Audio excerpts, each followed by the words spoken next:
آج انشاءاللہ تعالی 30 اگست 2020 کی قرآن کلاس نمبر 43 کی انشاءاللہ اسٹوڈیو ریکارڈنگ ہوگی۔ آج اللہ کا نام لے کر ہم سورہ آل عمران کا آغاز کر رہے ہیں الحمدللہ۔ سورۃ البقرہ اور سورہ آل عمران یہ جوڑے کی فارم میں ہے۔ میں نے قرآن حکیم کے جو تعارفی لیکچرز تھے ان میں بتایا تھا کہ قرآن حکیم کی صورتیں جوڑوں کی فارم میں ہیں، اور یہ اللہ تعالیٰ کی سنت ہے۔ اللہ تعالیٰ نے اپنی مخلوقات بھی جوڑوں کی شکل میں پیدا فرمائی ہیں۔ سورہ الذاریات میں آتا ہے نا کہ اللہ تعالیٰ نے ہر شے کو جوڑے کی شکل میں پیدا فرمایا ہے، اور اس میں حکمت یہ پوشیدہ ہے کہ بغیر جوڑے کے اگر کوئی ہستی ہے تو صرف اللہ کی ہستی ہے۔ اس میں بھی ایک توحید کا پیغام موجود ہے۔ انسانوں میں بھی مرد و عورت جوڑا ہے، جانداروں میں بھی، نباتات کے اندر بھی، حیوانات کے اندر بھی۔ جوڑا جب بھی کسی چیز کا ہوتا ہے وہ دونوں چیزیں کمپلیمنٹری مل کے ایک مقصد کو پورا کرتی ہیں۔ مرد اور عورت دونوں میں سے ایک بھی اگر لنک مسنگ ہو جائے تو انسانیت کی نسل کا سلسلہ آگے نہیں چل سکتا۔ تو یہ دونوں مل کر ایک مقصد کو پورا کرتے ہیں۔ بالکل اس طریقے سے قرآن حکیم کی بھی جو صورتیں جوڑوں کی فارم میں ہیں وہ مل کے ایک مقصد کو پورا کرتی ہے۔ کچھ حصہ ایک پورشن میں ہوتا ہے اور کچھ دوسرے میں، اور عموماً یہ سائملٹینیس کنٹراسٹ ہوتا ہے۔ اس کی بڑی واضح مثال جو ہے وہ سورۃ الفلق اور سورۃ الناس ہے۔ یہ بھی جوڑے ہیں، المعوذتین کہا گیا ہے انہیں بخاری اور مسلم میں۔ دو پناہ دینے والی صورتیں، اللہ کی پناہ دینے والی صورتیں۔ سورۃ الفلق ان چیزوں سے ڈیل کرتی ہے جو انسان پر باہر سے حملہ آور ہوتی ہیں، چاہے وہ حسد کی فارم میں ہو، چاہے وہ جادو ٹونے کی فارم میں ہو۔ ان ساری چیزوں کے اگینسٹ اللہ کی پناہ مانگی گئی ہے۔ اور سورۃ الناس ان شریر چیزوں کو ڈیل کرتی ہے جو انسان کے اندر سے چیزیں پیدا ہوتی ہیں، داخلی چیزیں، وہ خارجی چیزوں کو اور یہ داخلی چیزوں کو۔ تو یہ دونوں مل کے ایک مقصد کو پورا کرتے ہیں، اور وہ یہ ہے کہ اللہ تعالیٰ کی پناہ حاصل کی جائے ہر اس چیز کے شر سے جو اس نے پیدا فرمائی ہے، چاہے وہ ایکسٹیریئر میں ہو یا انٹیریئر میں ہو۔ ظاہر ہے کہ شیطان کا خالق بھی اللہ ہے، اور انسان کے نفس کا خالق بھی اللہ ہے۔ تو شر یا خیر دونوں چیزیں اللہ کی طرف سے ہوتی ہیں، باقی انسان کی چوائس ہے کہ وہ کیا چوز کرتا ہے۔ بالکل اس طریقے پر سورۃ البقرہ اور سورہ آل عمران بھی جوڑے کی فارم میں ہے۔ سورۃ البقرہ کا مرکزی ٹاپک سابقہ امت مسلمہ بنی اسرائیل کے ایک خاص طبقے کو دعوت توحید اور دعوت رسالت پیش کی گئی، اور وہ تھے جیوز، یہودی۔ بنی اسرائیلی میں ایک اور طبقہ ہے کرسچنز کا، نصارہ کا۔ ان کو یہ صورت ڈیل کرتی ہے سورہ آل عمران، اور خصوصاً اس کی ابتدائی جو آیات ہیں تقریباً 80 کے قریب، جب نبی صلی اللہ علیہ وآلہ وسلم کی مبارک دعوت پھیلنا شروع ہوئی تو پوری دنیا میں بڑے بڑے حکمرانوں کے کان کھڑے ہو گئے، خصوصاً جب آپ نے خط لکھنے شروع کیے رومن امپائر کو، پرشین امپائر کو۔ تو ظاہر ہے مذہبی طبقہ بھی اس وقت حرکت میں آیا۔ نجران کے عیسائی تھے، تو وہ نبی علیہ السلام سے مجادلہ کرنے کے لیے یا مناظرہ کہہ لیں، اور الٹیمیٹلی مباہلہ کرنے کے لیے آئے۔ تو ان کے آنے سے پہلے اللہ تعالیٰ نے نبی علیہ السلام کو کرسچنز کے جو فرسودہ نظریات تھے ان پر ایجوکیٹ کیا اس صورت کے ذریعے، اور علمی دلائل سامنے رکھے۔ اور اسی میں پھر آیت مباہلہ بھی ہے، سورہ آل عمران کی آیت نمبر 61، وہ انشاءاللہ جب آئے گی تو میں ڈسکس کروں گا۔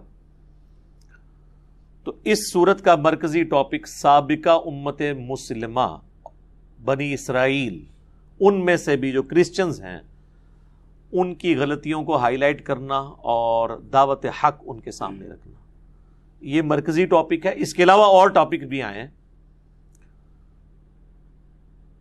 غزوہ احد کی لائیو کمنٹری اس کے اندر 60 آیات کے اوپر ہے، جو مسلمانوں سے ایک نبی علیہ السلام کی نافرمانی ہوئی، جس کے سبب ایک واضح فتح جو ہے وہ شکست میں بدل گئی، تو اس پہ جو مسلمانوں کی سرزنش ہے وہ بھی اس کے اندر ڈسکس ہوئی ہے۔ سورہ آل عمران جو ہے یہ جوڑا ہے سورۃ البقرہ کا۔ اس کو سپورٹو وہ صحیح مسلم کی حدیث ہے کہ اللہ کے محبوب صلی اللہ علیہ وآلہ وسلم نے ارشاد فرمایا، قرآن پڑھا کرو، قرآن قیامت والے دن اپنے پڑھنے والے کے حق میں اللہ کے حضور سفارش کرے گا۔ اور پھر ساتھ ہی آپ نے فرمایا کہ یہ جو 2 صورتیں ہیں، سورۃ البقرہ اور سورہ آل عمران، یہ الزہراوین ہیں، 2 روشن صورتیں۔ یہ قیامت والے دن 2 بادلوں کی شکل میں یا پرندوں کے غول کی شکل میں آئیں گی، اور اپنے پڑھنے والے کے لیے اللہ کے حضور جھگڑا کریں گی کہ اس کی بخشش ہو جائے۔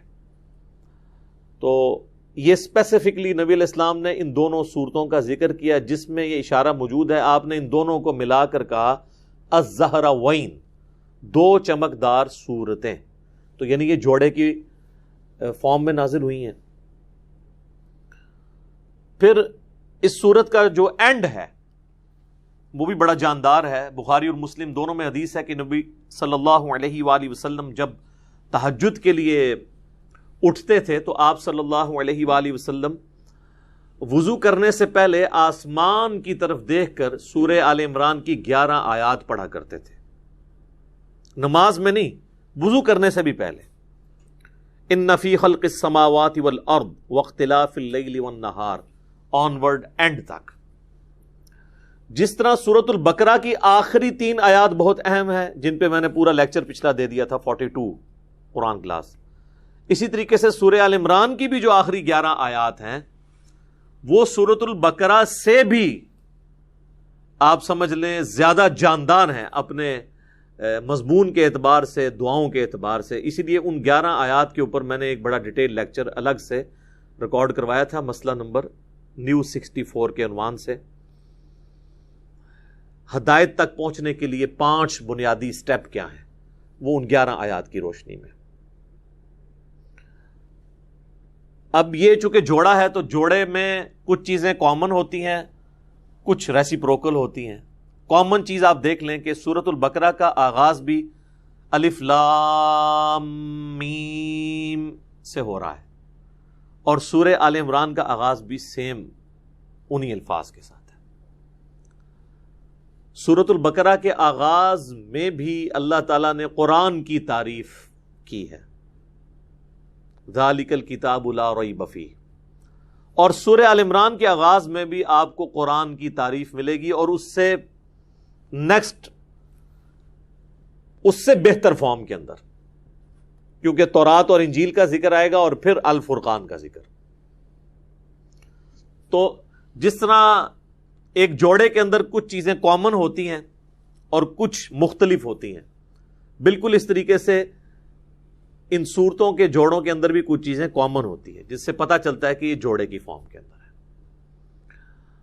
اور وہ حروف مقطعات سے شروع ہونا، قرآن کی تعریف سے شروع ہونا سورۃ البقرہ کا، اور اینڈ پر دعائیں۔ سورہ آل عمران بھی بالکل اسی فارم کے اندر ہے، حروف مقطعات سے شروع ہونا، اللہ نے قرآن کی تعریف بیان کی ہے، اور اینڈ اس کا ہوا ہے ان بہترین دعاؤں کے اوپر۔ اب اللہ کا نام لے کر شروع کرتے ہیں سورہ آل عمران کو۔ آل عمران اسے اس لیے کہا گیا کہ سیدنا عمران علیہ السلام سیدہ مریم سلام اللہ علیہا کے والد تھے، یعنی حضرت عیسیٰ علیہ السلام کے نانا۔ تو یہ آگے چل کر ذکر آئے گا آل عمران کا۔ تو چونکہ آل عمران کا ذکر ہو رہا ہے، یعنی عمران کی اولاد کا، ان میں سیدہ مریم اور پھر ان کے آگے بیٹے عیسیٰ ابن مریم۔ سورہ آل عمران جو ہے قرآن حکیم کی چند بڑی جاندار صورتوں میں سے ہے۔ آپ دیکھیں گے کہ ان کے جو مضامین کی گہرائی اور ڈائیورسیفیکیشن اور جو اس کا ٹیسٹ ہے سورہ آل عمران کا ایک یونیک ٹیسٹ ہے الحمدللہ. ایک اور حدیث میں بیان کر دوں یہاں پر اسی کانٹیکسٹ میں. سنن ابی داؤد کے اندر صحیح سند سے حدیث ہے, مشکات میں بھی آپ کو دوسری جلد میں مل جائے گی. اللہ تعالیٰ کے جو اسماء اور ناموں کے اعتبار سے اسماء اعظم جو اللہ کے بڑے نام ہیں جن کی وجہ سے اگر اللہ کی طرف رجوع لایا جائے تو دعا کی قبولیت ہوتی ہے, اس حوالے سے سنن ابی داؤد میں ایک حدیث ہے کہ نبی صلی اللہ علیہ وآلہ وسلم نے فرمایا کہ اللہ تعالیٰ کے جو اسماء اعظم ہیں جسے ہم یہ اسم اعظم بھی کہتے ہیں وہ قرآن حکیم کی 2 آیات کے اندر ہیں, ایک سورۃ البقرہ کی اور ایک سورہ آل عمران کی. سورۃ البقرہ کی آیت ہے وَإِلَٰهُكُمْ إِلَٰهٌ وَاحِدٌ لَا إِلَٰهَ إِلَّا هُوَ الرَّحْمَٰنُ الرَّحِيمُ. اب اس میں ظاہر ہے پتہ چل گیا کون سے اسماء ہیں, اللہ آ گیا, الرحمن الرحیم, لا الہ الا اللہ بھی آ گیا.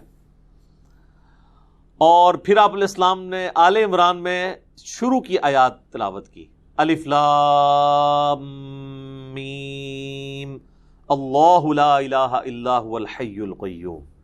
تو الحی اور القیوم یہ بھی اسماء اعظم میں سے, اور حروف مقطعات بھی اس کے اندر آ گئے. جامعہ ترمذی میں ایک حدیث ہے 593 نمبر انٹرنیشنل نمبر کے مطابق, ایک شخص نے دعا میں جلدی کی اور اللہ تعالیٰ کی حمد کے بغیر ہی دعا کرنی شروع کر دی اور درود شریف بھی نہیں پڑھا. تو نبی صلی اللہ علیہ وآلہ وسلم نے فرمایا کہ اس سائل نے جلدی کی. پھر آپ نے بلا کے اسے فرمایا کہ جب بھی تم اللہ سے دعا کرو پہلے اس کی حمد کرو, اس کے بعد مجھ پر درود پڑھو اور پھر اللہ سے مانگو. اتنے میں ایک اور شخص آیا, اس نے خود بخود یہی عمل کیا, وہ ابن مسعود تھے رضی اللہ تعالیٰ عنہ. تو نبی علیہ السلام نے فرمایا سل تعطا, سل تعطا, تو مانگ تجھے دیا جائے گا, تو مانگ تجھے دیا جائے گا. تو دعاؤں کا پروٹوکول یہ ہے کہ جب بھی آپ دعا کریں پہلے اللہ کی حمد بیان کرنی ہے, اور حمد میں اسماء اعظم اس کے, اور اس کے بعد درود شریف. تو کوشش کریں کہ آپ یہ 2 آیات یاد کریں. سنن ابی داؤد کے اندر اسماء اعظم جو ہے وہ موجود ہیں, مشکات کے اندر بھی یہ 2 آیات یاد کر لیں.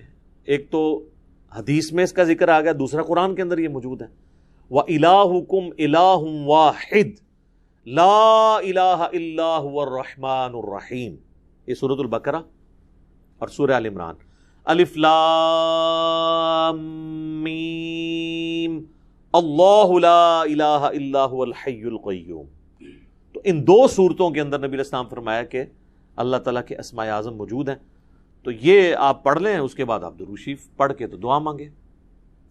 اس کے علاوہ بھی آپ جتنے اسماء اعظم ہیں جیسا کہ سورۃ الحشر کی آخری 3 آیات ہیں واللہ الذی لا الہ الا ہو, وہ سارے اللہ تعالیٰ کے تعریفی کلمات اس کے اسماء اعظم ہیں. وہ جس کو یاد ہیں وہ پڑھ کے اس کے بعد درود شریف پڑھ کے دعا مانگے. تو یہ دعا کا ایک پروٹوکول اور ایک طریقہ ہے.